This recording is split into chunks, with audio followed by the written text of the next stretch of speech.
की बड़ी और अहम खबर आपको बता दें, कोलकाता रेप केस पर बीजेपी का प्रदर्शन और बीजेपी लगातार इस पूरे मामले को लेकर हमलावर है। देर रात तक बीजेपी कार्यकर्ताओं ने प्रदर्शन किया। कई बीजेपी नेता हिरासत में लिए गए हैं। बर्धमान में भी बीजेपी नेताओं ने थाने को घेरा। ये मौके की तस्वीरें भी हम आपको दिखा रहे हैं। कोलकाता में जिस तरीके से लॉ कॉलेज में एक लॉ की छात्रा के साथ रेप हुआ, उसके बाद से बीजेपी लगातार टीएमसी पर निशाना साध रही है और इस पूरे मामले को लेकर कल बर्धमान में बीजेपी नेताओं ने थाने को घेरा। जमकर प्रदर्शन वहां पर किया गया। तो बीजेपी नेता इसको लेकर हमलावर हैं, चाहे वो केंद्र के नेता हों या फिर राज्य के नेता हों, वो सारे के सारे ममता बनर्जी पर हमलावर हैं। उनके निशाने पर ममता सरकार है। और अमित मालवीय जो कि भारतीय जनता पार्टी के आईटी हैं, उन्होंने तो बकायदा एक तस्वीर जारी की और ये दिखाया कि ये जो तस्वीर है ये अभिषेक बनर्जी के साथ है, जो आरोपी की तस्वीर थी। उसके बाद से बीजेपी और ज्यादा हमलावर है।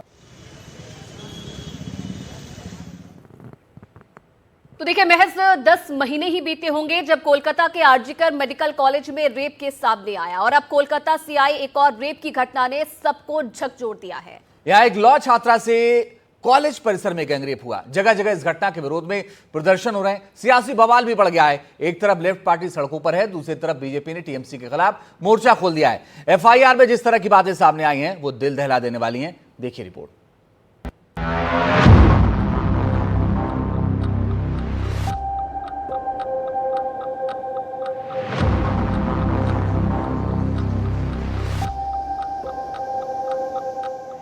25 जून की रात कोलकाता में एक लॉ कॉलेज की छात्रा के साथ गैंगरेप हुआ। छात्रा ने एफआईआर में जिस तरह की बातें बताई हैं वो दिल दहला देने वाली हैं। छात्रा के सिर पर हॉकी स्टिक से हमला किया गया। एक बलात्कार कर रहा था और बाकी खड़े होकर सब कुछ देख रहे थे। पीड़िता ने जो आप बीती बताई है वो खौफनाक है। एफआईआर के मुताबिक आरोपी ने लड़की को शादी का ऑफर दिया था। लड़की ने पहले से बॉयफ्रेंड होने की बात उसे बताई। लड़की ने कहा वो अपने बॉयफ्रेंड को बहुत प्यार करती है। घटना वाले दिन लड़की फॉर्म के काम से कॉलेज गई थी। आरोपियों ने पहले लड़की को कॉलेज में रुकने के लिए कहा। आरोपी लड़की को ग्राउंड फ्लोर के कमरे में ले गए। आरोपियों ने मेन गेट बंद कर दिया। लड़की ने आरोपियों के पैर पकड़कर बाहर जाने को कहा। लड़की गिड़गिड़ाई, लेकिन आरोपियों ने उसकी नहीं सुनी। लड़की को पैनिक अटैक आने पर अस्पताल ले जाने की बात इग्नोर की। पैनिक अटैक आने पर लड़की ने इनहेलर के लिए भीख मांगी। लड़की ने कहा मुझे पैनिक अटैक आया है, सांस लेने में तकलीफ हो रही है। काफी मिन्नत के बाद उन्होंने इनहेलर ला के दिया।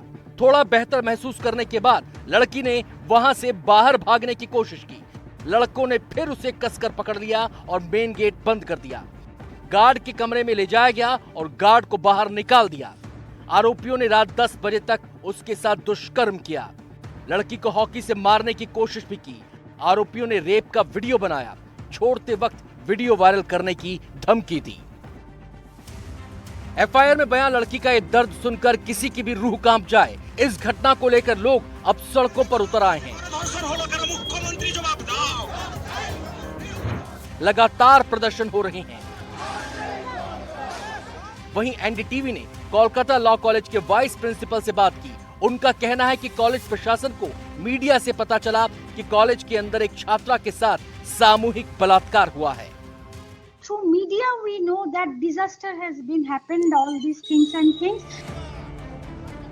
बीजेपी ने टीएमसी के खिलाफ मोर्चा खोल दिया है। केंद्रीय मंत्री सुकांत मजूमदार ने बीजेपी कार्यकर्ताओं के साथ इस घटना के खिलाफ विरोध प्रदर्शन किया। इस दौरान उन्हें हिरासत में ले लिया गया।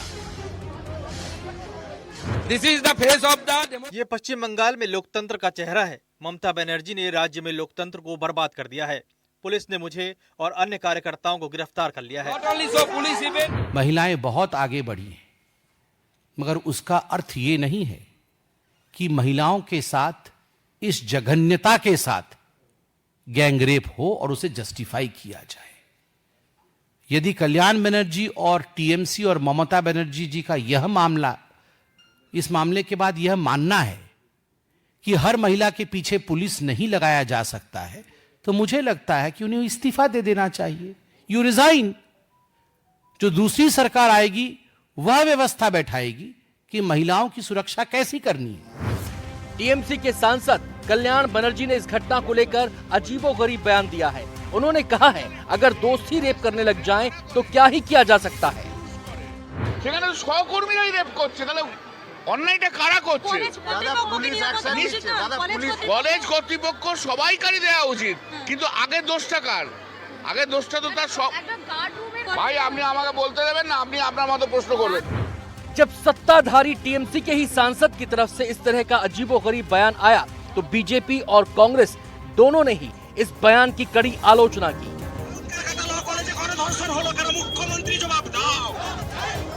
ममता बनर्जी भी बात बोलती है, पिछले टाइम भी बोला है, छोटा घटना, इतना छोटा हादसा, बयाला बेफर्ज था, ठीक कब बताया।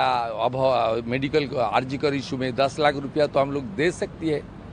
सीएम का स्टेटमेंट आया, क्या है, ममता बनर्जी का कंपनी का एम्प्लॉय है कल्याण बनर्जी, अपने मालिक जो बोलेगी वो तो उस तरीके से बोलेगी। इसलिए एक ही है, ममता बनर्जी को हटाओ। मैं तो ममता बनर्जी को हरा दिया, पार्टी ने मुझे रिस्पॉन्सिबिलिटी दिया था, मैं हरा दिया अपने क्षेत्र में, लेकिन बंगाल की जनता को ममता बनर्जी को एक सीएम बना देना चाहिए। कोई भी सरकार हो, देश की या प्रदेश की, कोई भी जिम्मेवार व्यक्ति हो, उसका दायित्व है कि वो इस प्रकार के जो कृत्य होते हैं उसके लिए कानून अगर उसके पास है, सरकार उसके पास है, व्यवस्था उसके पास है, तो उसको रोकने के भरसक प्रयास करना चाहिए। और ये कहना कि एक तरह से क्या हर जगह हम उपलब्ध रहेंगे क्या, ये मैं समझता हूँ कि एक सरकार के नुमाइंदे की जिम्मेवारी नहीं होती है, गैर जिम्मेवाराना बयान होता है। वहीं बीजेपी के राष्ट्रीय अध्यक्ष जेपी नड्डा ने इस घटना को लेकर 4 सदस्यीय जांच समिति का गठन कर दिया है। ये जांच समिति घटनास्थल का दौरा करेगी और अपनी रिपोर्ट बीजेपी अध्यक्ष को सौंपेगी। फिलहाल इस मामले को लेकर सड़कों पर उबाल है और टीएमसी सवालों के बीच घिरी हुई है। Bureau report, NDTV India.